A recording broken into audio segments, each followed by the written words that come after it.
Hello बच्चों। तो last class में हम लोगों ने इंडियन कॉन्ट्रैक्ट एक्ट का रिवीजन स्टार्ट किया था। आई होप कि आप लोगों ने लेक्चर 1 कंप्लीट कर लिया होगा। आज की क्लास में हम लोग लीगल एप्टीट्यूड में इंडियन कॉन्ट्रैक्ट का लेक्चर 2 करने जा रहे हैं, रिवीजन। अब हम थोड़ा सा तेज़ी से रिवीजन करेंगे ताकि लिमिटेड टाइम में हम ज़्यादा से ज़्यादा कंटेंट कंप्लीट कर लें, ठीक है।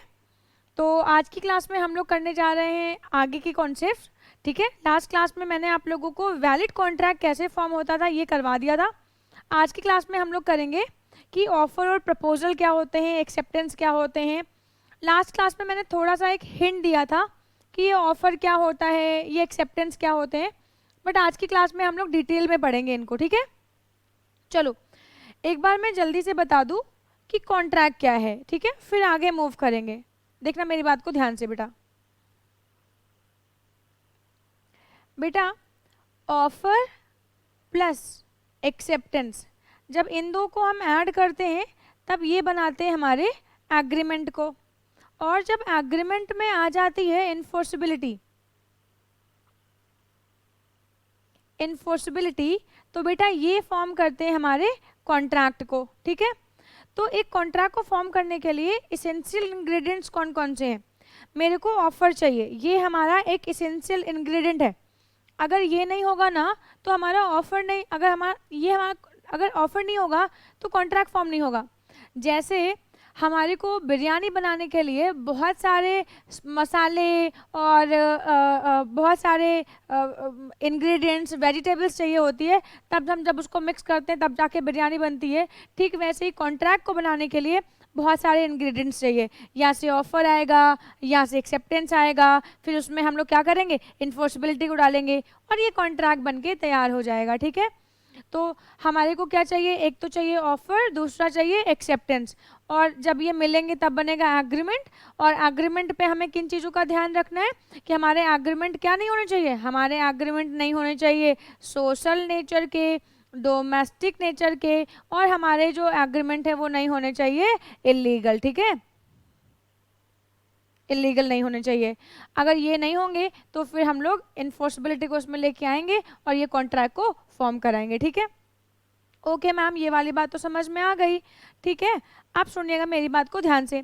जब भी हम ना वैलिड कॉन्ट्रैक्ट को फॉर्म करने की बात करते हैं, जब भी हम एक वैलिड कॉन्ट्रैक्ट को फॉर्म करने की बात करते हैं, तो वैलिड कॉन्ट्रैक्ट को फॉर्म करने के लिए मेरे को चाहिए होते हैं एक वैलिड ऑफर और मेरे को चाहिए होता है वैलिड एक्सेप्टेंस। और जब ये दो फैक्टर हमारे पास मिलते हैं, बनते हैं, तब जाके एग्रीमेंट वैलिड एग्रीमेंट बनता है। तो मुझे सिर्फ ऑफर ही नहीं समझना है, मुझे ये समझना है कि एक वैलिड ऑफर क्या होता है, और मुझे एक्सेप्टेंस ही नहीं समझना है, मुझे ये समझना है कि एक वैलिड एक्सेप्टेंस क्या होती है। तो अगर मैं बात करूं तो मैंने आपको लास्ट क्लास में बताया था, ऑफर को डिफाइन किया गया है इंडियन कॉन्ट्रैक्ट एक्ट के सेक्शन 2 क्लॉज ए में, और कहा गया ऑफर क्या है, जब ऑफरर एक स्टेटमेंट फर्निश करे ऑफरी को, जब ऑफरर एक स्टेटमेंट फर्निश करे ऑफरी को उसकी विलिंगनेस को ऑप्ट करने के लिए, तो ऐसे स्टेटमेंट को हम लोग ऑफर कहते हैं। When one person signifies to another person, जब एक व्यक्ति किसी दूसरे पर्सन से कहता है कि क्या तुम मेरे लिए कुछ करोगे या तुम मेरे लिए कुछ नहीं करोगे, तो किसी के लिए कुछ करना या किसी के लिए कुछ ना करना, जब हम इसको पूछते हैं तो इसको हम लोग क्या बोलते हैं, ऑफर। जैसे लास्ट क्लास में मैंने आपको एक एग्जाम्पल दिया था, उसमें मैंने आपसे कहा था कि एक मिस्टर एक्स है, उन्होंने वाई से कहा, Y will you purchase my car, will you purchase my car for ₹5 lakh, क्या तुम मेरी कार परचेज करोगे फॉर ₹5 लाख। तो क्या इस स्टेटमेंट में मिस्टर एक्स ने मिस्टर वाई से कुछ पूछा, क्या मिस्टर एक्स ने मिस्टर वाई को कुछ करने को कहा, यस। तो किसी भी स्टेटमेंट में जब एक पर्सन किसी दूसरे पर्सन से कुछ करने के लिए कहता है तो उसको हम लोग प्रपोजल या ऑफर बोलते हैं। अच्छा, टू डू ही नहीं है, टू डू और एब्सटेन्स फ्रॉम डूइंग, मतलब कुछ करने के लिए पूछना या कुछ ना करने के लिए पूछना। जैसे मान लो कि ऐसा हुआ ना कि मेरी एक शॉप है, ये शॉप में मैं अपने गुड्स को बेचती हूँ, मेरे बगल में एक मेरा दोस्त आया और उसने मेरे बगल में एक शॉप ओपन कर दी। तो मैंने कहा कि यार देखो तुम यहाँ पे आ गए, मेरी शॉप तो ऑलरेडी यहाँ पे थी, मेरे पास कुछ कस्टमर्स थे, वो डेली डेली आते थे। अब मैं कभी दूसरे कस्टमर के साथ बिजी हो जाती हूँ तो मेरे कस्टमर तुम्हारे पास चले जाते हैं, तो मेरा यहाँ पे रेवेन्यू लॉस हो रहा है। अगर तुम यहाँ पे अपनी शॉप ना खोलो और कहीं और किसी और प्लेस पे ओपन करो तो मैं इसके लिए तुम्हें 5 लाख रुपए दूंगी। तो मिस्टर एक्स ने मिस्टर वाई को कार परचेज करने के लिए पूछा, कुछ करने के लिए कहा, तो ये भी ऑफर है। और यहाँ पे मैंने अपने दोस्त से कहा कि तुम मेरे लिए यहाँ पे शॉप ना खोलो और कहीं और जाके खोलो, क्या तुम मेरे लिए ये करोगे? तो मेरे दोस्त ने कहा ठीक है, ओके, नो प्रॉब्लम, तुम मुझे 5 लाख रुपए दे दो, कोई दिक्कत की बात नहीं। तो किसी के लिए कुछ करने के लिए पूछना और कुछ ना करने के लिए पूछना, ये दोनों ही चीजें क्या होती है हमारे पास, ऑफर की कैटेगरी में आती है। तो ऑफर का मतलब एक पर्सन ने किसी दूसरे पर्सन को एक स्टेटमेंट फर्निश किया और उस स्टेटमेंट में उसने कहा कि क्या तुम मेरे लिए ये करोगे या तुम मेरे लिए नहीं करोगे। तो ये दोनों ही स्टेटमेंट क्या कहलाएंगे, ऑफर या प्रपोजल कहलाएंगे। आई बात समझ में? आओ देखें क्या कहते हैं। तो पहले हम लोग पढ़ेंगे ऑफर क्या होता है, फिर हम लोग पढ़ेंगे वैलिड ऑफर क्या होता है। ठीक है, चलो देख लेते हैं। One of the early steps in the formation of contract, most essential ingredient है। अगर ऑफर नहीं तो एक्सेप्टेंस नहीं, और अगर ऑफर और एक्सेप्टेंस नहीं तो एग्रीमेंट नहीं, और एग्रीमेंट नहीं तो कॉन्ट्रैक्ट नहीं, है ना। तो one of the early steps in the formation of contract lies in arriving at an agreement between the contract parties bye means of an offer and acceptance. दस क्या है ऑफर, यहाँ पे एक्सप्लेन किया। When one person makes a definite proposal to another party and offeree accept it in entirely and without the qualification, there is a meetings of mind at the parties। तो ये क्या बनाएंगे हमारे पास, agreement को। अब देखिएगा, the word proposal is a synonym with the English word offer। Oh ma'am आपने तो लास्ट क्लास में बताया था कि ऑफर और प्रपोजल क्या होते हैं, एक दूसरे के सिनोनिम्स होते हैं। हाँ जी बेटा, an offer is a proposal by one person whereby he expresses his willingness to enter into a contractual obligation. जब एक व्यक्ति किसी दूसरे पर्सन से कुछ कॉन्ट्रैक्चुअल ऑब्लिगेशंस को एक्सेप्ट करने की बात कहता है तो इसको हम लोग बोलते हैं ऑफर। देखते हैं 2A में क्या डिफाइन किया गया। 2A में डिफाइन किया गया, when one person signifies to another person his willingness to do or abstain from doing something। क्या कहते हैं 2A में, क्या कहा, when one person signifies to another person his willingness to do or abstain from doing something। तो ऐसे statement क्या कहलाएंगे हमारे पास, ऑफर कहलाएंगे। देखते हैं 2A क्या कहता है, ऑफर क्या है, when one person signifies to another person his willingness to do or abstain from doing anything with a view to obtaining his willingness या his assent, such act or abstinence called proposal। आई बात समझ में? इसका मतलब कोई एक person किसी person से कुछ करने के लिए या कुछ ना करने के लिए जब पूछता है तो ऐसे स्टेटमेंट हमारे क्या कहलाते हैं, ऑफर कहलाते हैं। ठीक है, ओके मैम, ये तो हमें समझ में आ गया। बट ऑफर तो कोई भी हो सकते हैं, जैसे फादर ने डॉटर को प्रपोज किया था कि अगर तुम ना बोर्ड एग्जाम्स में अच्छे मार्क्स लेके आओगे, 90% और एबव मार्क्स लेके आओगे तो मैं तुम्हारे को हार्ले दिलाऊंगा, ये भी ऑफर है। अच्छा, मैंने मिस्टर एक्स से कहा, मिस्टर एक्स अगर तुम मिस्टर वाई का मर्डर कर दो तो मैं तुम्हारे को 5 लाख रुपए दूंगी, ये भी ऑफर है। तो मेरे को ना क्या फॉर्म करना है, वैलिड कॉन्ट्रैक्ट, मेरे को फॉर्म करना है वैलिड कॉन्ट्रैक्ट। और वैलिड कॉन्ट्रैक्ट को फॉर्म करने के लिए मुझे क्या चाहिए, एक वैलिड ऑफर चाहिए। अगर मेरे पास वैलिड ऑफर नहीं हुआ ना तो वैलिड कॉन्ट्रैक्ट नहीं बनेगा। ओके, तो हमें जब भी एग्रीमेंट फॉर्म करना है तो ये चीज को ध्यान में रखना है कि ऑफर होना चाहिए, और ऑफर क्या होना चाहिए, वैलिड होना चाहिए। और जब ऑफर वैलिड होगा तो क्या बनाएगा, वैलिड कॉन्ट्रैक्ट को बनाएगा। मैम फिर वैलिड ऑफर कैसे बनते हैं? वैलिड ऑफर के लिए इंडियन कॉन्ट्रैक्ट एक्ट में कुछ इसेंशियल इंग्रेडिएंट्स दे रखे हैं। अगर वो इसेंशियल इंग्रेडिएंट्स एक कॉन्ट्रैक्ट में होंगे तो फिर वो हमारे लिए बनाएंगे वैलिड ऑफर को। ठीक है, तो वैलिड ऑफर, जिस तरीके से वैलिड कॉन्ट्रैक्ट को फॉर्म करने के लिए मैंने सेक्शन 10 में आपको कुछ इंग्रेडिएंट्स पढ़ाए थे, कुछ वैलिड इसेंशियल एलिमेंट्स पढ़ाए थे, तो फिर वैलिड कॉन्ट्रैक्ट फॉर्म हुआ था। ठीक वैसे ही एक वैलिड ऑफर को बनाने के लिए इंडियन कॉन्ट्रैक्ट में कुछ इसेंशियल पॉइंट्स दे रखे हैं। अगर ये इसेंशियल पॉइंट्स के साथ हम ऑफर करेंगे ना तो हमारा ऑफर वैलिड ऑफर कहलाएगा। ठीक है, अच्छे से पढ़ना, एग्जाम में आ सकता है आपके, तो बहुत अच्छे से पढ़ना। ठीक है, देखते हैं rules governing offer.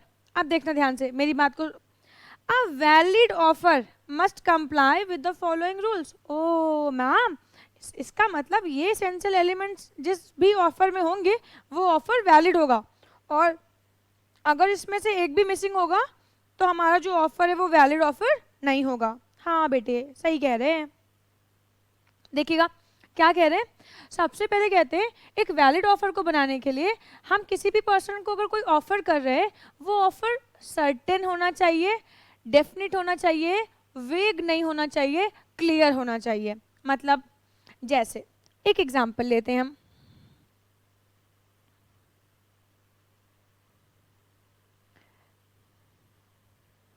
Will you, मैं एक ही एग्जांपल ये वाला इसलिए ले रही हूँ ऑफर में क्योंकि ये आपको याद हो जाएगा तो आपको कोई प्रॉब्लम नहीं है। Will you purchase my car, बस।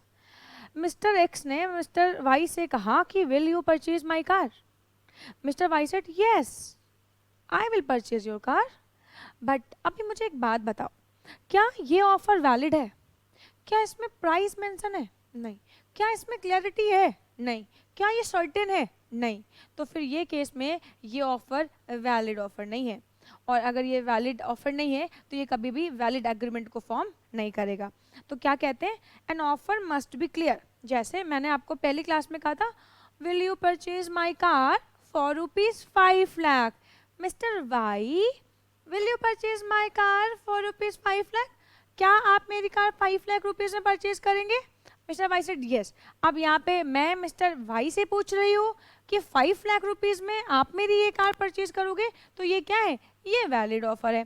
तो offer must be clear, clarity होनी चाहिए, क्लैरिटी होनी चाहिए। अगर क्लैरिटी नहीं होगी तो वैलिड ऑफर नहीं बनेगा, ठीक है। फिर करें डेफिनेट, कंप्लीट, मतलब मिस्टर वाई को कंप्लीट भी होने चाहिए, मिस्टर वाई तक वो पहुंचना भी चाहिए, ठीक है। एंड फाइनल, ऐसा नहीं होना चाहिए कि ओके ठीक है, क्या तुम मेरी कार परचेज करोगे 5 लाख या 7 लाख, जिसमें तुम एग्री होगे मैं उस पर आपको बेच दूंगा। तो इस तरीके की चीज़ें नहीं होनी चाहिए, ठीक है। इट मस्ट नॉट वेग, कोई ऐसी चीज़ नहीं होनी चाहिए जो वेग हो, मतलब कि जिसमें सर्टेनिटी ना हो, ठीक है, जो पॉसिबल ना हो। जैसे तुम मेरे से शादी करोगी तो मैं चांद और तारे तोड़ लाऊंगा, तो ये एक वेग बात है, ठीक है। फॉर एग्जाम्पल, एक एग्जाम्पल देखते हैं। मिस्टर ए मिस्टर बी से कहते हैं कि मैं तुम्हारा हॉर्स परचेज करूंगा, लेकिन तभी परचेज करूंगा जब तुम्हारा हॉर्स मेरे लिए लकी होगा। तो ये क्या है, ये थोड़ा ना कोई ऑफर होता है। देखिएगा, a promise to pay an increased price to be for a horse if it proves lucky to the promisor. अब ये कौन सी बात होती है कि मैं आपको ज़्यादा पैसे दूंगा अगर आपका हॉर्स मेरे लिए लकी होगा, और अगर हॉर्स लकी नहीं होगा तो मैं इसके कम पैसे दूंगा। क्या हम पता कर सकते हैं कि कोई हॉर्स मेरे लिए लकी है या अनलकी है? तो ये क्या है, ये एक वैलिड ऑफर नहीं है, क्योंकि इसमें अनसर्टेनिटी है, तो पहला पॉइंट क्या है, पहला पॉइंट क्या कहा, जब भी मुझे ऑफर करना है किसी पर्सन को, तो ऑफर करने के लिए मुझे इस बात का ध्यान रखना है, मेरा जो ऑफर है वो क्लियर होना चाहिए, डेफिनेट, कंप्लीट एंड फाइनल होना चाहिए। कोई भी ऐसी चीज़ नहीं होनी चाहिए जो वेग है ना, जिसमें क्लैरिटी नहीं है। कभी कह रहे हैं, मैंने ये जो हॉर्स वाला एग्जाम्पल लिया, अब ये कौन सी बात होती है, हॉर्स लकी होगा तो मैं तुम्हें ज़्यादा पैसे दूंगा, हॉर्स अनलकी होगा तो मैं तुम्हें कम पैसे दूंगा। तो ऐसा नहीं होता है, ये हमारे वैलिड ऑफर को क्रिएट नहीं करते, ठीक है। सेकेंड पॉइंट कह रहे हैं, an offer must be communicated to the offeree. ये देखो यहाँ पे कहा ना, कम्युनिकेट फाइनल होना चाहिए और कम्युनिकेट भी होना चाहिए, कंप्लीट होना चाहिए। An offer must be communicated to the offeree. एक वैलिड ऑफर तभी वैलिड माना जाएगा जब ये ऑफरी को कम्युनिकेटेड होगा। इस पे एक बहुत फेमस केस लॉ था हमारे पास, लालमन वर्सेस गौरी दत्ता का केस था, बहुत फेमस केस लॉ था। इस केस लॉ में ये बात को प्रूफ किया गया था कि जो ऑफर है, अगर वो ऑफरी को कम्युनिकेटेड होगा तभी वो वैलिड ऑफर माना जाएगा, अदरवाइज वो वैलिड ऑफर नहीं माना जाएगा, और ऑफरी ऑफरर को बाउंड नहीं कर सकते, ठीक है। तो an offer becomes effective only when it has been communicated to the offeree. अगर ये ऑफरी की नॉलेज में आएगा तभी ये वैलिड ऑफर माना जाएगा, अदरवाइज ये वैलिड ऑफर नहीं माना जाएगा, ठीक है। तो पहला पॉइंट क्लियर, दूसरा पॉइंट क्लियर कि ऑफर, जो ऑफर है वो ऑफरी की नॉलेज में आना चाहिए। अगर ऑफरी की नॉलेज में नहीं आया तो ऑफरी परफॉर्म कैसे करेगा? तो इसीलिए ये ऑफरी की नॉलेज में आना जरूरी है, ठीक है। The communication of an offer may be made by express और इम्प्लाइड। जरा ये बात पे मैं 2 मिनट रुक के ना कुछ बात करना चाह रही थी आपसे। अगर मैं बात करूँ हमारे वहाँ पे कॉन्ट्रैक्ट की, तो जो हमारे कॉन्ट्रैक्ट होते हैं ना, इंडियन कॉन्ट्रैक्ट कहता है हमारे जो कॉन्ट्रैक्ट है वो ओरल भी हो सकते हैं और बेटा ये रिटन भी हो सकते हैं, ठीक है।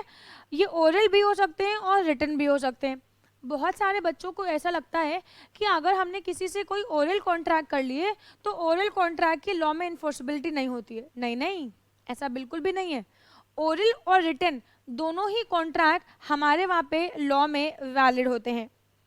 अगर किसी कॉन्ट्रैक्ट के लिए स्पेसिफिकली लिखा हुआ है कि हमारे ये वाले कॉन्ट्रैक्ट रिटर्न में होंगे, तो उनका रिटर्न में होना मैंडेटरी है।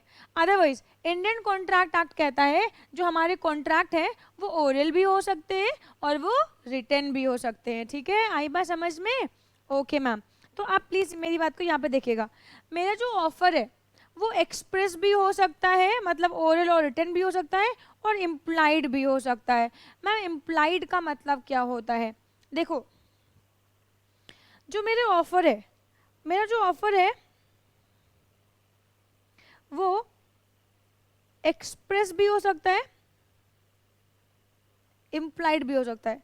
एक्सप्रेस का मतलब होता है ये ओरल और रिटन हो सकते हैं, और इम्प्लाइड का मतलब होता है बाय कंडक्ट। कभी कभी ना देखो, ओरल का मतलब हम जब बोल के कोई कॉन्ट्रैक्ट करते हैं, कोई ऑफर करते हैं, तो वो भी वैलिड होते हैं। अगर हम किसी को लिख के ऑफर करते हैं तो वो भी वैलिड होते हैं। और इम्प्लाइड का मतलब होता है बाय कंडक्ट। अगर हम किसी के साथ बाय कंडक्ट कोई एग्रीमेंट फॉर्म करते हैं, मतलब मैंने कोई ऐसा एक्ट किया और सामने वाली पार्टी ने उसको मेरा ऑफर समझ लिया। जैसे फॉर एग्जांपल मैं बस में जैसे चढ़ती हूँ, जैसे मैं एक बस में चढ़ती हूँ, तो बस वाला भाई, कंडक्टर भाई साहब क्या समझते हैं कि भाई इनको कहीं जाना होगा इसलिए तो ये बस पे चढ़े। तो मैंने उनको पैसे दिए, मैंने उनसे बोला नहीं कहाँ जाना है, या मैंने उनको बता दिया कि यहीं पे जाना है ना। तो ये केस में क्या हो गया, मेरा बस में चढ़ना ये क्या है, एक इम्प्लाइड, मेरा एक एक्ट है जो इस बात को बताता है कि येस ऑफ कोर्स मैं इनको पैसे पे करूंगी और ये मुझे मेरी बताई हुई जगह पे छोड़ देंगे, ठीक है। जैसे बस का दरवाजा ओपन है और वो बस कहीं जाने को रेडी है, तो बस का दरवाजे का ओपन होने का मतलब है कि एक जनरल ऑफर है पब्लिक एट लार्ज के लिए कि जिनको कहीं चलना है, इस प्लेस पे चलना है, वो लोग मेरे साथ आके बैठ जाएं।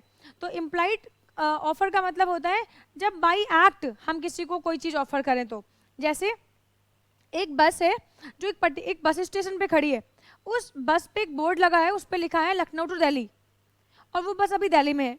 तो इसका मतलब ये है कि वो बस अब लखनऊ के लिए रवाना होगी। तो जिन भी लोगों को लखनऊ जाना है वो लोग ना बस में बैठ जाए। तो ये क्या है, बस के दरवाजे का ओपन होने का मतलब है ये एक जनरल ऑफर है जो पब्लिक एट लार्ज को बुला रही है कि जिन लोगों को लखनऊ जाना है वो आके इस बस में बैठ जाएं। तो ये क्या है, ये एक जनरल ऑफर है, ठीक है। ये एक ये एक इम्प्लाइड ऑफर है, ये एक इम्प्लाइड ऑफर है। ओके मैम, ये वाली बात समझ में आती है हमें। चलो देखिए ज़रा, तो हमारे जो ऑफर है वो क्या होने चाहिए, हमारे जो ऑफर है ये एक्सप्रेस भी हो सकते हैं और ये इम्प्लाइड भी हो सकते हैं, ठीक है। अच्छा, अब हमारे जो ऑफर है, मैं यहीं पे लिखती हूँ, है ना, मैं यहीं पे लिखती हूँ ऑफर। तो हमारे जो ऑफर है वो एक्सप्रेस भी हो सकते और इम्प्लाइड भी हो सकते। एक्सप्रेस और इम्प्लाइड के साथ ये हमारे जो ऑफर है ये ना जनरल हो सकते हैं या ये स्पेसिफिक हो सकते हैं। जनरल का मतलब होता है जब किसी पर्सन ने प्रपोज किया पब्लिक एट लार्ज को, तो ऐसे ऑफर को हम लोग बोलते जनरल। जैसे मैंने बस वाला एग्जांपल दिया ना, तो मेरे मुंह से निकला जनरल। बस के दरवाजे के ओपन होने का मतलब है कि एक इम्प्लाइड ऑफर है कि जिन लोगों को लखनऊ चलना है वो इस बस में बैठ जाओ। अच्छा, क्या बस का दरवाजा किसी एक पर्सन के लिए ओपन है? नहीं नहीं, जो भी पब्लिक एट लार्ज लखनऊ जाना चाहते हैं दिल्ली से, वो सभी के सभी लोग इस बस में बैठ सकते हैं ना। तो इसका मतलब ये है कि ये एक इम्प्लाइड ऑफर के साथ ये एक जनरल ऑफर है। जनरल ऑफर का मतलब होता है ऐसे ऑफर जो पब्लिक एट लार्ज को किए जाते हैं। तो हम प्रपोजल एक साथ पब्लिक एट लार्ज को भी कर सकते हैं और हम प्रपोजल स्पेसिफिक भी कर सकते हैं, किसी एक पर्सन को कर सकते हैं। तो जो हमारे ऑफर है वो जनरल भी हो सकते हैं और स्पेसिफिक भी हो सकते हैं। जैसे जिन भी बच्चों को CSEET करना है, जिन लोगों को CSEET करना है, वो प्रभात पाठक क्लासेस आ सकते हैं और प्रभात पाठक क्लासेस को ज्वाइन कर सकते हैं और CSEET करके अच्छे मार्क्स से पास हो सकते हैं। तो इसका मतलब ये एक जनरल ऑफर है। मैंने कुछ कहा कि किसको आना है, कोई बड़ा है, कोई बूढ़ा है, कोई बच्चा है, जिसको भी करना है CSEET वो प्रभात पाठक क्लासेस आ सकता है। तो ये एक जनरल ऑफर है। ना मैंने किसी ग्रुप ऑफ पर्सन को इनवाइट किया, ना मैंने कहा सिर्फ बॉयज़ आएंगे, ना मैंने कहा सिर्फ गर्ल्स आएंगी, ना मैंने कहा सिर्फ बच्चे आएंगे। किसी भी ग्रुप, कोई भी ग्रुप ऑफ पर्सन आ सकता है और वो ज्वाइन कर सकता है PPC को। तो इसका मतलब ये है कि ऐसे ऑफर जो पब्लिक एट लार्ज को किए जाएं वो जनरल। तो हमारे ऑफर जनरल भी हो सकते हैं और स्पेसिफिक। जब हम किसी एक पर्सन को प्रपोज करें तो वो स्पेसिफिक ऑफर है। जैसे एक बच्चा है राहुल, मैंने राहुल से कहा राहुल क्या आप CSEET करना चाहते हो? अगर आप करना चाहते हो तो आप PPC ज्वाइन कर सकते हो। तो मैंने राहुल को प्रपोज किया, तो ये क्या हो गया? ये स्पेसिफिक हो गया। तो लॉ कहता है हमारे जो ऑफर है वो जनरल भी हो सकते हैं और स्पेसिफिक भी हो सकते हैं, वो एक्सप्रेस भी हो सकते हैं और वो इम्प्लाइड भी हो सकते हैं। ओके मैम, समझ में आई ये वाली बात हमें? आइए, तो क्या कहते हैं, the communication of offer may be general और specific. Where an offer is made to a specific person it is called an offer. जैसे मैंने राहुल को किया तो स्पेसिफिक ऑफर हो गया, और अगर मैंने पब्लिक एट लार्ज को किया तो ये क्या हो गया? ये हो गया हमारे पास जनरल ऑफर। ठीक है, एक बार जल्दी से देखते हैं। अगर मैं ऑफर की बात करूं, ऑफर हमारे क्लियर होने चाहिए, डेफिनेट होने चाहिए, कंप्लीट होने चाहिए और फाइनल होने चाहिए, वेग नहीं होने चाहिए। फिर मैंने कहा मेरा जो ऑफर है वो वैलिड ऑफर बनाने के लिए ऑफरी के पास इसका कम्युनिकेशन मैंडेटरी है। The communication of an offer ये एक्सप्रेस भी हो सकता है और ये इम्प्लाइड भी हो सकता है, ये जनरल भी हो सकता है और ये स्पेसिफिक भी हो सकता है। ठीक है मैम, तो ये हो गए हमारे इसेंशियल इंग्रेडिएंट्स। अगर मुझे एक वैलिड ऑफर को फॉर्म करना है तो उस वैलिड ऑफर में ये सभी के सभी इसेंशियल एलिमेंट्स होने चाहिए। अगर ये इसेंशियल एलिमेंट्स होंगे तभी हमारा ऑफर वैलिड ऑफर को फॉर्म करेगा। अब हम लोग बात करते हैं lapse of offer. Lapse of offer का मतलब होता है कब मेरा ऑफर खत्म हो जाएगा, रद्द हो जाएगा। तो देखो मैं ना यहाँ पे दो चीज़ें यूज़ करती हूँ। देखो लैप्स ऑफ ऑफर दो केसेस में होता है, रेवोकेशन एंड रिजेक्शन। रिजेक्शन का मतलब मिस्टर एक्स ने मिस्टर वाई को प्रपोज किया कि क्या तुम मेरी कार परचेज करोगे? मिस्टर वाई ने कहा नो। नो, तो ये क्या है बेटा? रिजेक्शन। जब ऑफरी ने कॉन्ट्रैक्ट को करने से मना कर दिया, जब ऑफर को एक्सेप्ट करने से मना कर दिया तो इसको बोलते हैं रिजेक्शन। और जैसे ही रिजेक्शन होगा ना मेरा ऑफर अपने आप से खत्म हो जाएगा। तो लैप्सेस ऑफ ऑफर में दो चीज़ें आती हैं, एक रिजेक्शन और एक रेवोकेशन। रिजेक्शन का मतलब जब ऑफर डिनाई कर दे कि मुझे तुमसे तो कॉन्ट्रैक्ट करना ही नहीं है, मुझे तुमसे एग्रीमेंट करना ही नहीं है, मुझे तेरी कार परचेज नहीं करनी है, तो ये क्या हो जाएगा? रिजेक्शन। और जैसे ही रिजेक्शन आएगा ऑफरी के साइड से मेरा ऑफर तुरंत की तुरंत क्या कर जाएगा? लैप्स कर जाएगा। आई बात समझ में? ठीक है मैम, आ गई ये वाली बात समझ में। और दूसरा होता है रेवोकेशन। अब रेवोकेशन कई सारी चीज़ों पे होता है, ठीक है, आइए देखते हैं। Okay, section 6 deals with the various modes of lapses of an offer. It states that an offer lapses if, मैं आइए, इट इज एक्सेप्टेड, कहते हैं it is not accepted within specified time. अगर एक पर्सन ने offer किया और बोला कि आपको ये पर्टिकुलर टाइम तक के लिए मेरा ऑफर वैलिड है, आप आके ज्वाइन कर सकते हो। जैसे जिन भी बच्चों को CSEET करना है वो बच्चे हमारे पास आके हमें ज्वाइन कर सकते हैं। और जितने भी बच्चे मेरे को ज्वाइन करते हैं, जितने भी बच्चे मेरे को ज्वाइन करते हैं 15 आज से, आज है डेट कितनी है? 30 अप्रैल, 30 अप्रैल, ठीक है। तो आज की डेट से जितने भी बच्चे मुझे ज्वाइन करते हैं टू 15 मई तक, उन सभी के सभी बच्चों को मिलेगा मिलेगा मिलेगा मिलेगा 30% का डिस्काउंट। अब जितने भी बच्चे मुझे ये डेट से ये डेट के बीच में ज्वाइन करेंगे उनको क्या मिलेगा? 30% का डिस्काउंट मिलेगा। तो अब अगर आपको 30% का डिस्काउंट अवेल करना है, अगर आपको ये ऑफर अवेल करना है तो फटाफट फटाफट, देर किस बात की है, जल्दी जल्दी से आओ और जल्दी जल्दी से PPC को ज्वाइन करो बिफोर 15 मई। अगर 15 मई के आप पहले पहले आते हो तो हम आपको देंगे 30% का भारी डिस्काउंट। तो आप देर मत करो, जल्दी जल्दी आओ। अब जितने भी बच्चों ने 15 मई के पहले पहले एडमिशन ले लिया, उन बच्चों को तो क्या हो जाएगा, उन बच्चों को तो 30% का डिस्काउंट मिल जाएगा, और जो बच्चे आते हैं बियॉन्ड 15 मई उनके लिए तो ये ऑफर लैप्स कर गया, उनके लिए तो ये ऑफर लैप्स कर गया।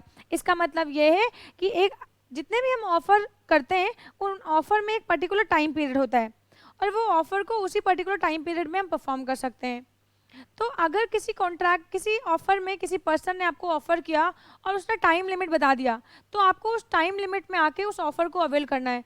बियॉन्ड द टाइम लिमिट आओगे तो वो ऑफर लैप्स कर जाएगा और आप उस ऑफर के बेनिफिट्स नहीं ले पाएंगे, ठीक है। It is not accepted within specified time और after a reasonable time if none is specified, ठीक है। If it is not accepted in the mode prescribed और if no mode is prescribed in some usual and reasonable manner, ठीक है।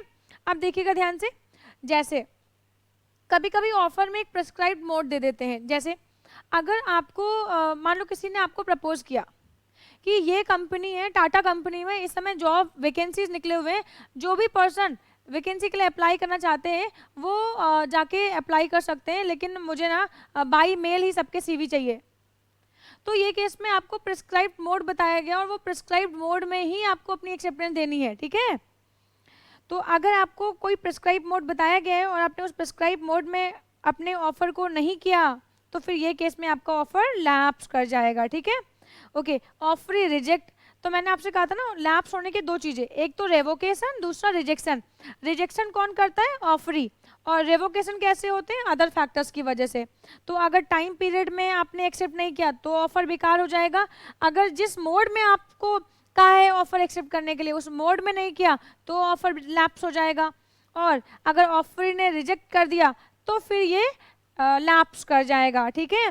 अच्छा, इसके अलावा अगर ऑफरर मर गया तो ऑफर लैप्स कर जाएगा। अगर ऑफरी मर गया तो ऑफर लैप्स कर जाएगा। अगर ऑफरर पागल हो गया तो ऑफर लैप्स कर जाएगा। अगर ऑफरी पागल हो गया तो ऑफर लैप्स कर जाएगा। आई बात समझ में? हाँ जी मैम। अच्छा, इसके अलावा अगर हमारे पास ना, अगर ऑफरर ने कोई ऑफर किया और ऑफरी ने उस पर कोई एक्सेप्टेंस लगा दी, तो ये केस में भी ऑफर लैप्स कर जाएगा। जैसे फॉर एग्जांपल देखते हैं, क्या हो गया, देखो मेरी बात को ध्यान से। मिस्टर एक्स ने मिस्टर वाई से कहा कि मेरे पास एक बाइक है, क्या तुम मेरी बाइक परचेज करोगे? मैं अपनी बाइक, दिख नहीं रहा शायद, दिख रहा है, मैं अपनी बाइक आपको 50,000 रुपीज़ में सेल करूंगा, 50,000 रुपीज़ में। मिस्टर वाई कहता नो, मैं इसे ना 40,000 रुपीज़ में परचेज करना चाहता हूँ। अब मिस्टर एक्स ने ऑफर किया था 50,000 रुपए के लिए, मिस्टर वाई ने उस पर अपनी एक्सेप्टेंस दी, लेकिन ये एक्सेप्टेंस में मिस्टर वाई ने 40,000 रुपीज़ कह दिया।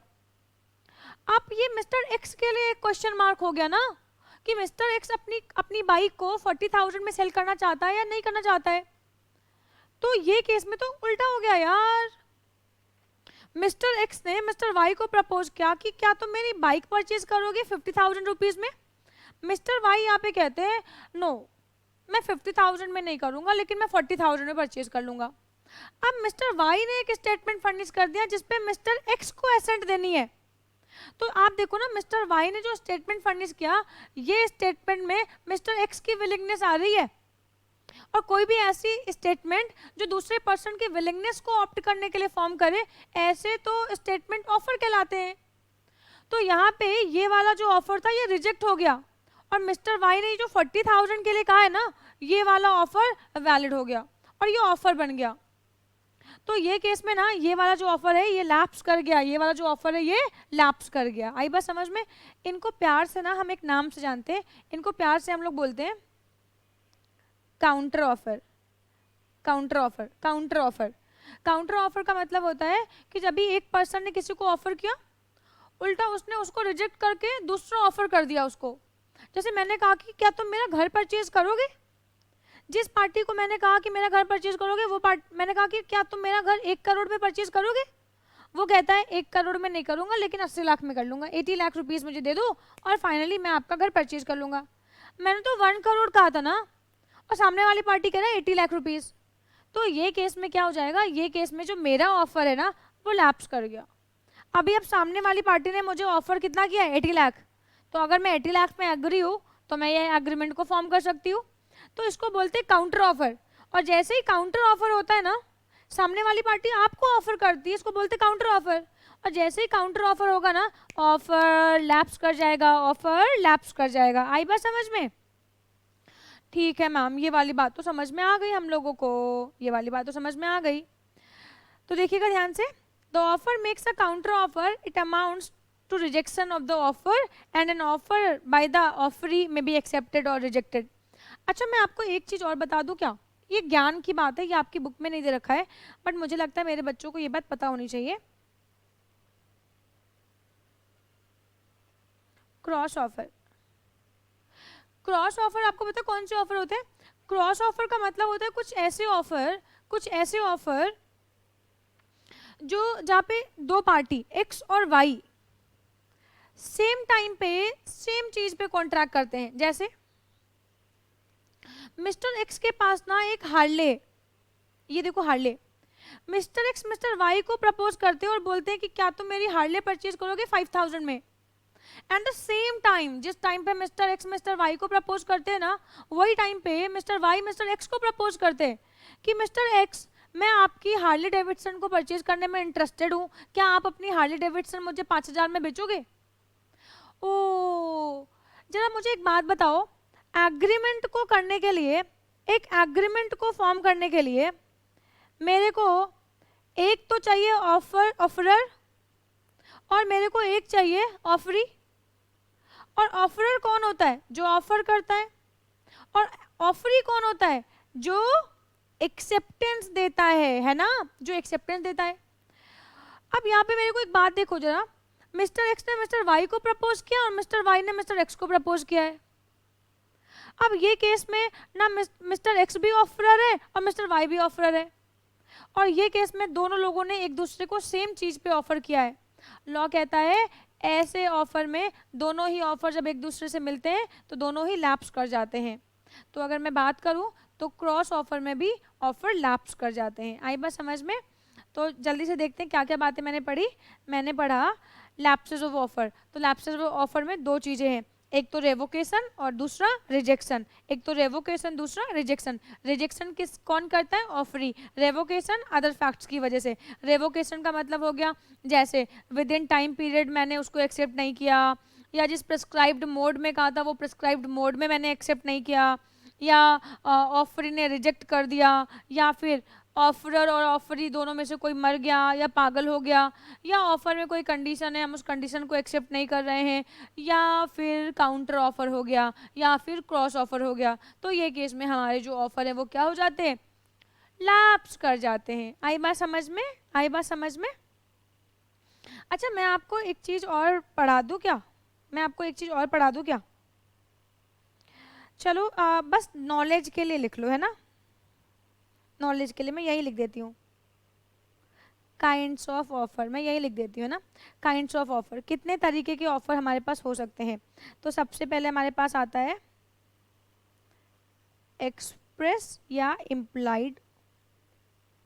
दूसरा मेरे पास आता है जनरल या स्पेसिफिक। तीसरा मेरे पास आता है काउंटर।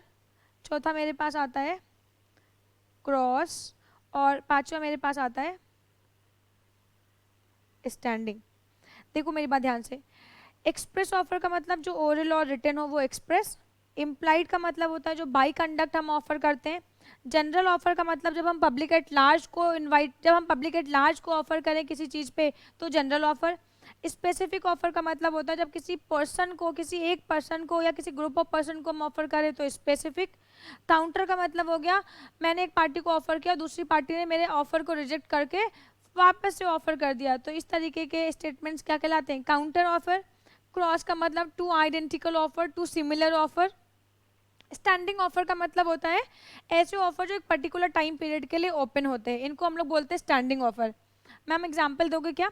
अच्छा आप लोगों ने ऐसा सुना होगा आप लोग स्पेंसर या बिग बाजार गए होंगे, वहाँ पे कुछ ऐसा लिखा होता है, ऐसे ऐसे बोलते रहते हैं, डियर कस्टमर आइए हमारे ग्राउंड फ्लोर के रिसेप्शन पे और करिए 2000 की शॉपिंग। जी हाँ कस्टमर, आइए हमारे ग्राउंड फ्लोर के रिसेप्शन पे करिए 2000 की शॉपिंग और ले जाइए शुगर बिल्कुल मुफ्त। और ये ऑफर वैलिड है आपके लिए 1 जन टू 31 मार्च। जी हाँ जल्दी करिए डियर कस्टमर, जल्दी करिए डियर कस्टमर, ये ऑफर वैलिड है 1 जन टू 31 मार्च। आप जब जाते हो बिग बाजार या स्पेंसर तो आपको ऐसे बोलते रहते ना, और आपको ऑफर देते हैं और कहते हैं कि ये ऑफर वैलिड है इस डेट से इस डेट तक, मतलब 1 जन टू 31 मार्च तक। तो इसका मतलब ये है कि कभी किसी ऑफर में एक पर्टिकुलर टाइम पीरियड बता दें और कहें कि ये पर्टिकुलर टाइम पीरियड तक ये ओपन है, तो ऐसे ऑफर को हम लोग क्या बोलते हैं, स्टैंडिंग ऑफर। आई बात समझ में? तो ये हो गए हमारे काइंड्स ऑफ ऑफर जो कि आपके सिलेबस में नहीं दे रखे हैं, पर मुझे लगा कि मुझे आपको बताना चाहिए। Revocation of offer by the offeror, ठीक है। अब देखो रेवोकेशन तो मैं भी कर सकती हूँ, जैसे फॉर एग्जांपल मैंने मिस्टर एक्स को प्रपोज किया। देखो मैंने क्या किया, मिस्टर एक्स ने मिस्टर वाई को प्रपोज किया किसी भी फैक्ट पे। वो कार वाला एग्जांपल ले लो कि मिस्टर एक्स ने मिस्टर वाई से कहा कि will you purchase my car. Mister X ने प्रपोज किया 1 जन को, ये ऑफर मिस्टर वाई की नॉलेज में आता है 5 जन को। मिस्टर वाई ने अभी इस पे एक्सेप्टेंस नहीं दी है,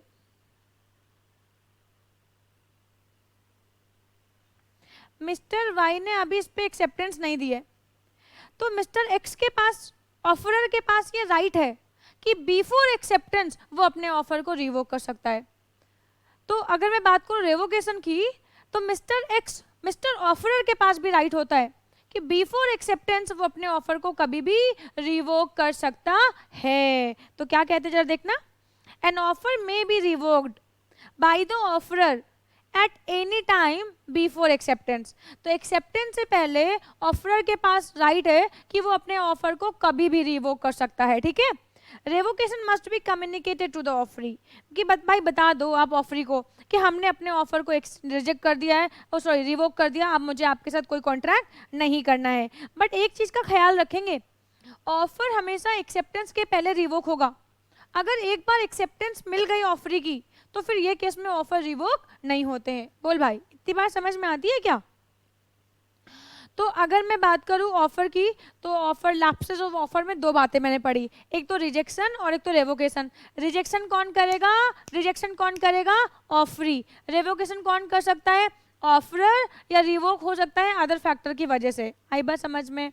तो चलो आगे बढ़ते हैं। ओके तो अब एग्रीमेंट को फॉर्म करने के लिए एक इंपॉर्टेंट एसेंशियल इंग्रेडिएंट था ऑफर। दूसरा इंपॉर्टेंट एंड एसेंशियल इंग्रेडिएंट क्या है? एक्सेप्टेंस। एक्सेप्टेंस को कौन से सेक्शन में डिफाइन किया गया? सेक्शन 2 क्लॉज बी में। आई बात समझ में? 2 क्लॉज बी में क्या कहा गया? सिंपल सी डेफिनेशन 2B में है। एक्सेप्टेंस क्या है? ऑफरीज विलिंगनेस। एक्सेप्टेंस क्या है? ऑफरीज विलिंगनेस। एक्सेप्टेंस क्या है? ऑफरीज विलिंगनेस। आपके एग्जाम में क्वेश्चन आ सकता है कि एक्सेप्टेंस क्या है, तो एक्सेप्टेंस क्या है? ऑफरीज विलिंगनेस। एक्सेप्टेंस क्या है? ऑफरीज विलिंगनेस, ठीक है। आइए देखते हैं। A contract emerges from the acceptance of an offer. Acceptance is the act of the assenting by the offeree to an offer. आगे ना वही बात कि एक्सेप्टेंस क्या है? ऑफरीज विलिंगनेस। 2B में क्या डिफाइन किया? When a person to whom the proposal is made. बेटा ये किसके बारे में बात कर रहे हैं? When the person to whom the proposal is made. When the person to whom the proposal is made. देखो एक्स ने वाई को प्रपोज किया, तो किसको प्रपोजल मिला है? Whom the proposal is made, mister Y को प्रपोजल मिला है। तो मिस्टर वाई ने जब इस पर अपनी एसेंट दे दी, एसेंट का मतलब क्या होता है? विलिंगनेस। एसेंट का मतलब क्या होता है? विलिंगनेस। तो जैसे ही ऑफरी ने अपनी विलिंगनेस दे दी, ये क्या बन गया हमारे लिए? एक्सेप्टेंस। तो अगर हम 2B में डेफिनेशन की बात करें तो क्या डेफिनेशन लिखी हुई है? when the person to whom the proposal is made, when the person to whom the proposal is made signifies his assent thereto, the proposal is said to be accepted, ठीक है। आप सुनो मेरी बात ध्यान से, फिर से वही बात आती है कि हमें फॉर्म करना है एग्रीमेंट, और एग्रीमेंट को फॉर्म करने के लिए मुझे दो फैक्टर चाहिए। एक तो चाहिए था वैलिड ऑफर, दूसरा चाहिए acceptance. Acceptance no, valid acceptance चाहिए हमारे को, है ना। और वैलिड एक्सेप्टेंस के लिए भी हमारे पास जैसे ऑफर में कुछ इसेंशियल इंग्रेडिएंट्स थे, ठीक वैसे ही हमारे पास यहाँ पे भी कुछ इसेंशियल इंग्रेडिएंट्स हैं। और अगर वो इसेंशियल इंग्रेडिएंट्स आते हैं तो ये ऑफ कोर्स ये हमारे लिए क्या बनता है, वैलिड एक्सेप्टेंस। आइए बात करते हैं। सबसे पहली बात कह रहे जैसे ऑफर के लिए था, ऑफर हमारा ओरल और रिटन दोनों हो सकता है, एक्सप्रेस और मतलब अगर मैं बात करूँ तो मेरा जो ऑफर है वो एक्सप्रेस भी हो सकता है और इम्प्लाइड भी। ऑफर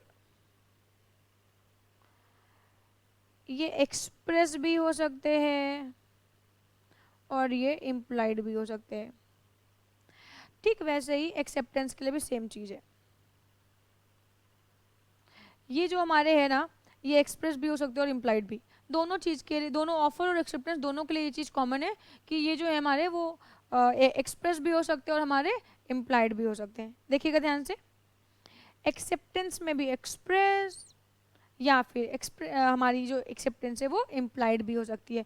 मतलब हम बोल के भी किसी को एक्सेप्टेंस दे सकते हैं या हम किसी को बाई कंडक्ट भी एक्सेप्टेंस अपनी दे सकते हैं, ठीक है। If a particular method of acceptance is prescribed, एक चीज़ को ध्यान से सुनिएगा, अगर किसी भी ऑफर में कोई पर्टिकुलर मोड डिस्क्राइब है तो मोड के थ्रू ही आपको एक्सेप्टेंस देनी है। जैसे जितने भी बच्चों को मुझसे CSEET पढ़ना है वो कल ब्लैक कलर की टी शर्ट पहन के आएंगे, तो मैंने क्या कहा, मैंने जिन भी बच्चों को मैंने एक ऑफर किया कि जिन भी बच्चों को CSEET मेरे साथ करना है वो ब्लैक कलर की टी शर्ट पहन के आएंगे। तो अब ब्लैक कलर की अगर टी शर्ट पहन के आते हो तो आपका ब्लैक कलर की टी शर्ट को पहनना इस बात को बताता है कि आप मुझे एक्सेप्टेंस दे रहे हो। तो आपका ब्लैक कलर की टी शर्ट को पहन के आना ये एक्सेप्टेंस कहलाएगा। तो पहली बात क्या, एक्सेप्टेंस के लिए एसेंशियल इंग्रेडिएंट्स क्या है। पहला एसेंशियल इंग्रेडिएंट कि हमारी जो एक्सेप्टेंस है वो एक्सप्रेस भी हो सकती है, ओरल और रिटन भी हो सकती है, और ये बाई कंडक्ट भी हो सकती है। इसके अलावा दूसरी बात मैंने क्या बताई, मेरी जो एक्सेप्टेंस है वो प्रिस्क्राइब्ड मोड में होनी चाहिए। मेरी जो एक्सेप्टेंस है वो प्रिस्क्राइब्ड मोड में, अगर ऑफरर ने कोई मोड बता रखा है तो मेरी जो एक्सेप्टेंस है वो उसी मोड में होनी चाहिए। जैसे ऑफरर ने कहा कि अगर आपको एक्सेप्टेंस देनी है तो मुझे रिटर्न में देना, अगर आपको एक्सेप्टेंस देनी है तो मेरे लिए ये एक्ट करके दिखाना। तो जो भी मोड आपको बताया गया है उसी मोड में आपकी एक्सेप्टेंस होनी चाहिए। Acceptance must be unqualified. अब बच्चे ना यहाँ पे कंफ्यूज हो जाएंगे कि अनक्वालिफाइड का मतलब क्या होता है। अनक्वालिफाइड का मतलब होता है compliances all the terms, compliances all the term। अगर मैं बात करूं तो comply all the terms। एक जैसे फॉर एग्जाम्पल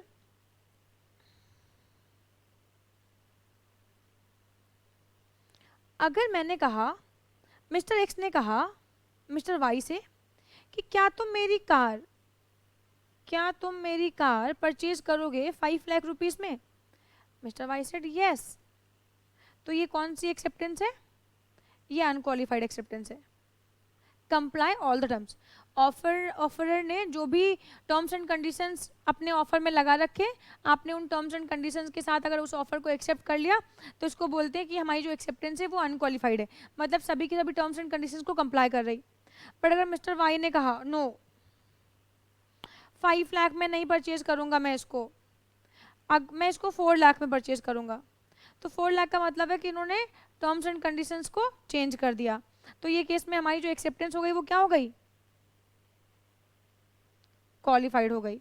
और जब भी हमारी एक्सेप्टेंस क्वालिफाइड हो जाती है तो वो कभी भी वैलिड एक्सेप्टेंस नहीं रह जाती है।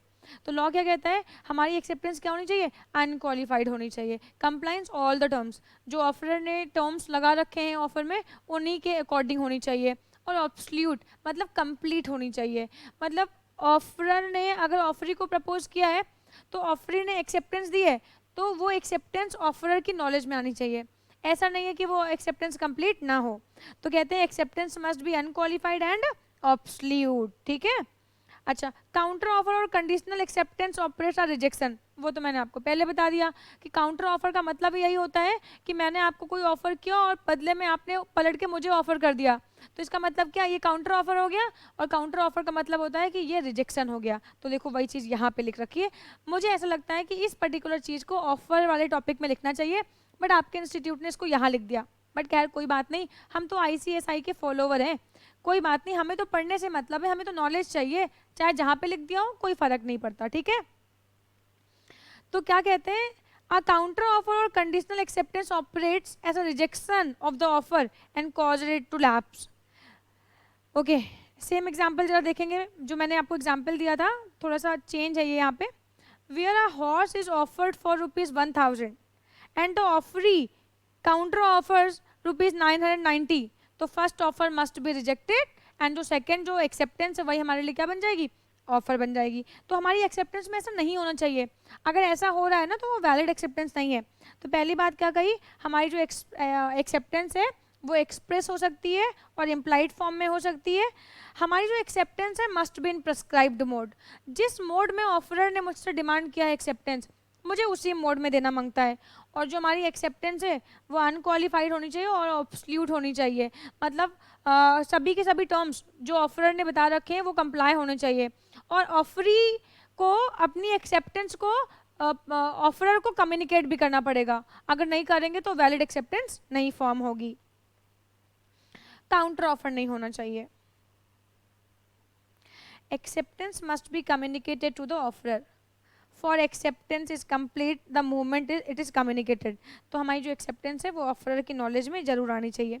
अच्छा, एक चीज़ पूछते हैं कि एक बात मुझे बताओ आप, क्या हमने किसी को कोई ऑफर किया और वो पर्सन साइलेंट है, हमने किसी पर्सन को कोई ऑफर किया और वो पर्सन साइलेंट है, तो मुझे एक बात बताओ, क्या ये एक्सेप्टेंस होगी? सामने वाले पर्सन को मैंने कहा विल यू मैरी मी, सामने वाला पर्सन बस चुप है, मुस्कुरा रहा है, क्या ये एक्सेप्टेंस है? क्या ये एक्सेप्टेंस है? क्या किसी का चुप रहना किसी फैक्ट्स पे, क्या ये एक्सेप्टेंस है? लॉ कहता है mere silence is not acceptance. तो अगर आप किसी को प्रपोज करते हैं और वो मुस्कुरा के चला जाता है, वो मुस्कुरा के चला जाता है, तो इसका मतलब ये नहीं है कि एक्सेप्टेंस है। आप लोग तो यही समझते हो ना कि इधर लड़की ने कहा और आपने उसको उसकी एक्सेप्टेंस समझ लिया ना, ये एक्सेप्टेंस ना है। लॉ कहता है mere silence is not acceptance, किसी का चुप रहना आप इसको एक्सेप्टेंस नहीं मानते हो। हमारे वहाँ तो ये है ना, हमने किसी को प्रपोज किया, चाटा पड़ गया तो एक्सेप्टेंस नहीं है, और चाटा नहीं पड़ा और लड़की चुपचाप चली गई तो ये एक्सेप्टेंस है। गलत समझते हो, फंस जाओगे बेटा, है ना। तो लॉ कहता है mere silence is not acceptance, किसी का चुप रहना, अगर हमने किसी को प्रपोज किया है और वो पर्सन चुप है तो उसका चुप रहना कभी भी एक्सेप्टेंस नहीं माना जाएगा। ठीक है मैम, कहाँ लिखी है ये वाली बात, बता दो जरा। Mayor silence is not acceptance, कहाँ, अरे ये तो नहीं लिखी हुई है, ये देखो लिखा हुआ है mere silence on the part of the offer does not amount to acceptance, mere silence is not acceptance. अच्छा, mere mental acceptance is not acceptance.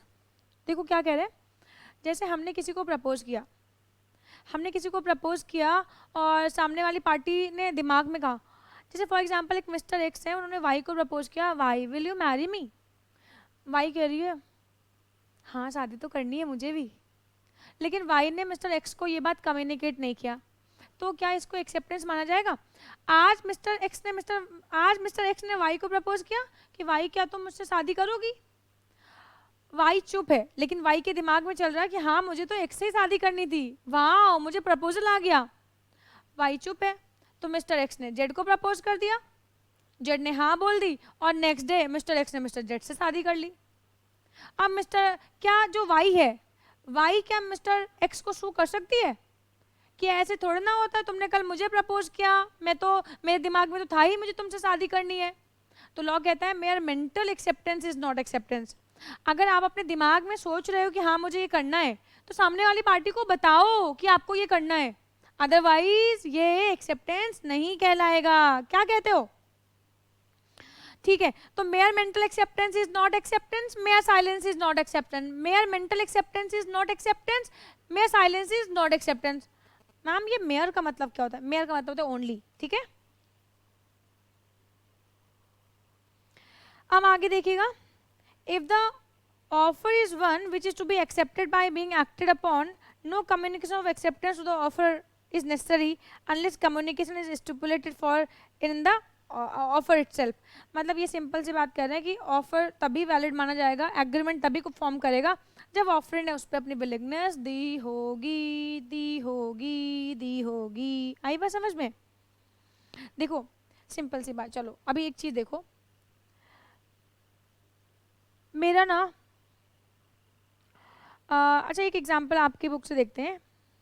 कहाँ गया वो एग्जाम्पल? कहाँ गया, कहाँ गया, कहाँ गया?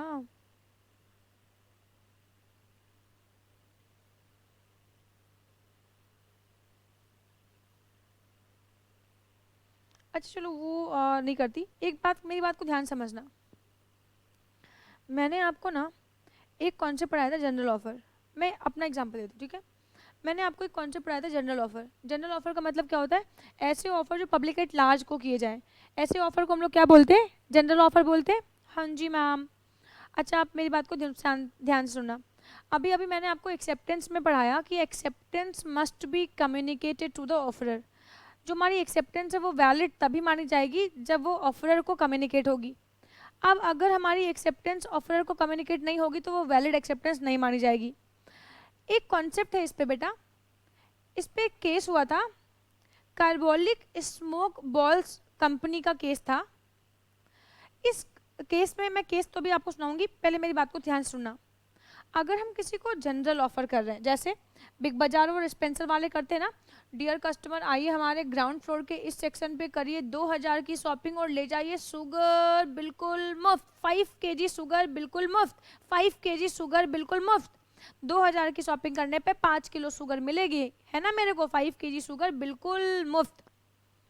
तो अब मुझे ना क्या हर पर्सन को जिसको ये ऑफर को एक्सेप्ट करना है, क्या हर पर्सन वहाँ पे वो स्टोर के मैनेजर को जाके एक्सेप्टेंस दे कि यस मैं परचेज कर रहा हूँ 2000 रुपीज़ का, मुझे 5 kg शुगर चाहिए? नहीं ना। आप सिंपली काउंटर पे जाते हो और अगर 2000 रुपीज़ के आपने गुड्स परचेज किए तो आपको 5 kg शुगर वो ऑटोमेटिकली दे देते हैं। तो मेरी बात को सुनिएगा ध्यान से। अगर जनरल ऑफर है तो जनरल ऑफर के लिए आपको अपनी एक्सेप्टेंस को कम्युनिकेट करने की ज़रूरत नहीं पड़ेगी। अगर जनरल ऑफर में जो टर्म्स एंड कंडीशंस लिखे हुए हैं, आप अगर उन टर्म्स एंड कंडीशंस को कंप्लाई कर देते हो, अगर जनरल ऑफर में कोई टर्म्स एंड कंडीशंस लिखे हुए हैं तो टर्म्स एंड कंडीशंस का कंप्लाई करना ही कम्युनिकेशन ऑफ एक्सेप्टेंस माना जाएगा। और जनरल ऑफर में आपको अपनी एक्सेप्टेंस को कम्युनिकेट करने की आवश्यकता नहीं है, ज़रूरत नहीं है। जैसे एक केस हुआ था, मैं वो केस सुना देती हूँ आपको। Acceptance must be communicated to the offeror, बिल्कुल ऐसा होता है, बट जनरल ऑफर में ये रूल वर्क नहीं करता है। क्यों?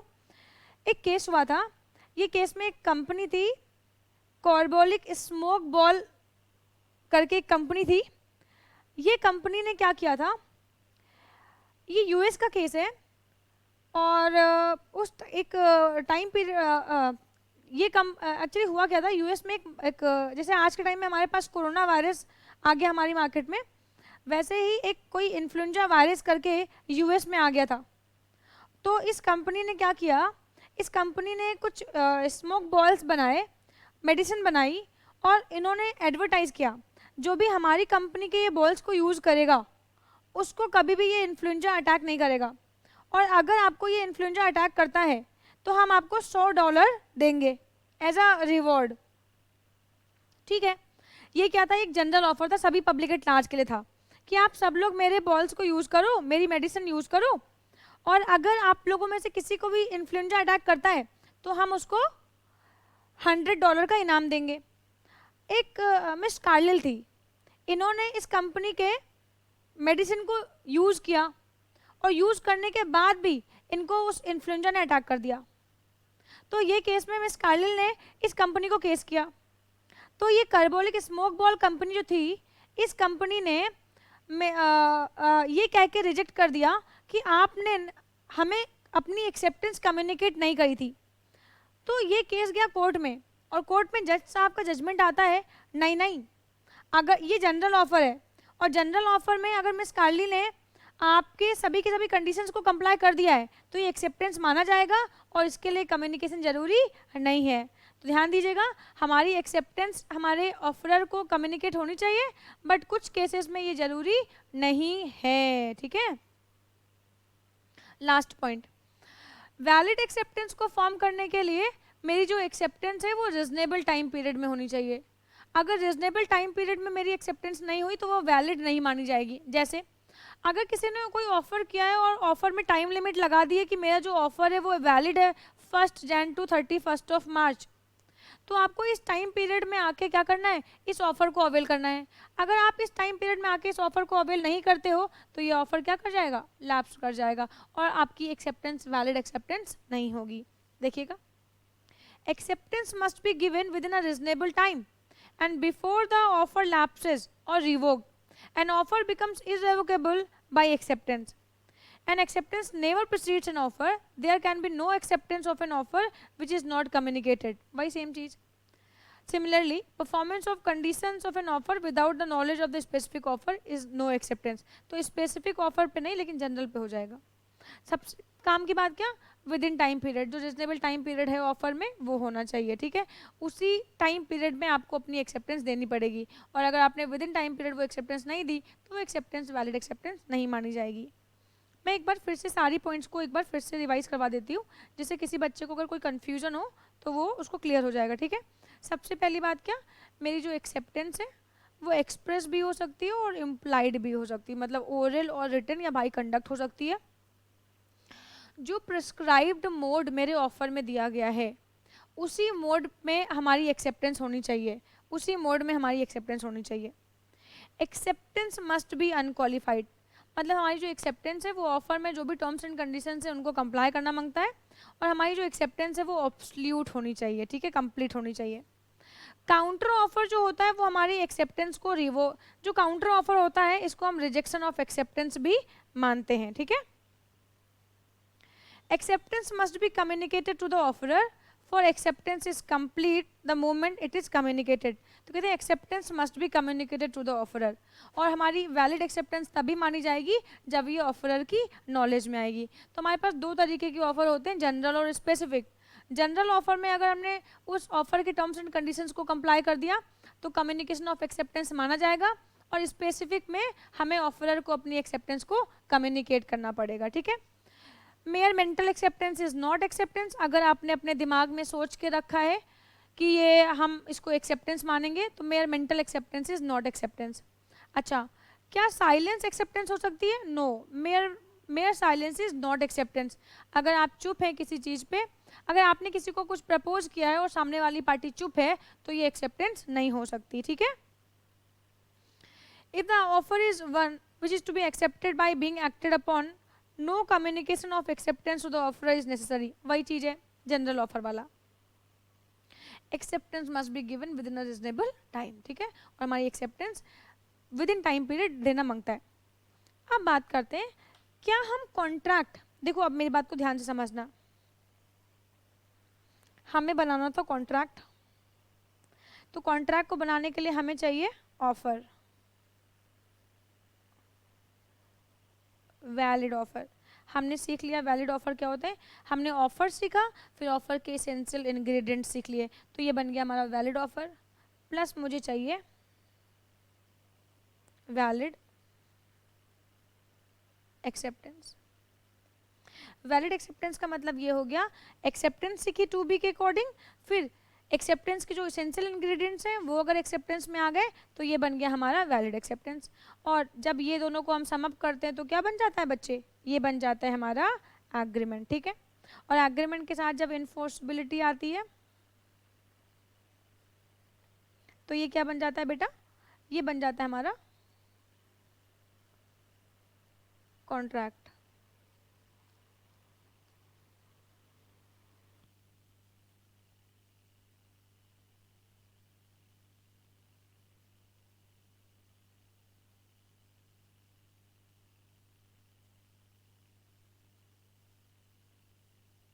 इतनी बात समझ में आती है आप लोगों को? तो ये बन गया हमारा कॉन्ट्रैक्ट, ये बन गया हमारा कॉन्ट्रैक्ट, ठीक है। ओके, अब मुद्दा ये आता है कि क्या ये कॉन्ट्रैक्ट क्या टेलीफोन के माध्यम से हम कर सकते हैं? क्या हम फोन पे क्या हम वैलिड कॉन्ट्रैक्ट को फॉर्म कर सकते हैं?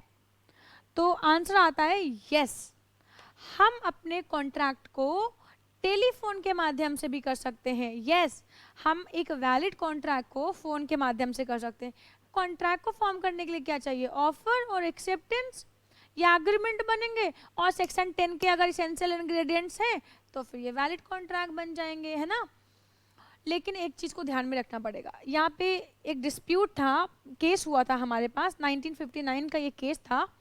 ये केस में जज साहब ने कहा यस, हम टेलीफोन के माध्यम से कॉन्ट्रैक्ट कर सकते हैं, लेकिन जब भी हम टेलीफोन के माध्यम से कॉन्ट्रैक्ट करें तो हम ये बात का ख्याल रखें कि सामने वाली पार्टी को मेरी आवाज़ प्रॉपर जा रही हो और उस पार्टी को भी मेरी आवाज़ प्रॉपर आ रही हो। मतलब हम इस बात को इंश्योर कर ले कि मेरी सभी बातों को सामने उस जैसे ऑफरर और ऑफरी, ऑफरर ने जो ऑफरी से कहा वो ऑफरी को प्रॉपर सुनाई पड़ा, समझ में आया, और ऑफरी ने जो ऑफर को कहा वो भी उनको प्रॉपर समझ में आया। इस बात को इंश्योर कर ले कि दोनों ही पार्टी ने सभी के सभी फैक्ट्स को प्रॉपर अच्छे से पढ़ लिए हैं, तो हम कहेंगे कि यस ऑफ कोर्स ये वैलिड कॉन्ट्रैक्ट को फॉर्म करेंगे। आई बात समझ में? तो हम अपने कॉन्ट्रैक्ट टेलीफोन के माध्यम से कर सकते हैं, लेकिन हमें इस बात को इंश्योर करना पड़ेगा दोनों ही पार्टीज को प्रॉपर चीजें समझ में आई है, ठीक है। आओ देखें,